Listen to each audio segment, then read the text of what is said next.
I'm looking at another rare plant in San Diego County. This is Ambrosia monogyra. And two of the common names for this plant are Singlewhorl burrowbush and cheeseweed burrowbush. This plant is either a shrub or it can be called a tree. It can get so tall. You can see the height of this plant. But a lot of times you really don't see a lot. You'll just see one little branch coming out of the ground, and then other times you'll see what looks like a giant tree, this Ambrosia monogyra.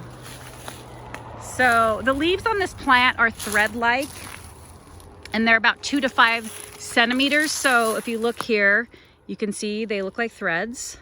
They're 2 to 5 centimeters. They're resinous, so if you smell it, I feel like it kind of smells citrusy too. Has a nice strong smell. The leaves are also unique because they're grooved on this plant.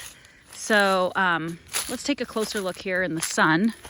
See if we can, oh yeah, see, look at, you can see that resin a little better in the sun. And then there you can see the groove on the leaves there. So those are the grooved leaves.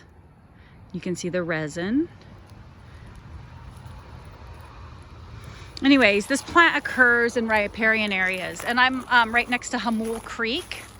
You can see the giant platanus racemosa right there. And here is Ambrosia monogyra everywhere along the edge of this creek. You can see some of them grow in these stalks and then they fall over. Some of these stalks are really, really large. And other times you'll just see like one plant coming out of the ground, one stem coming out of the ground. So kind of interesting. There's a bunch more over here, but here's Monogyra Creek. So you get an idea of the habitat and what it looks like here. So here's some more Ambrosia monogyra or Singlewhorl burrowbush. You can see how woody they are.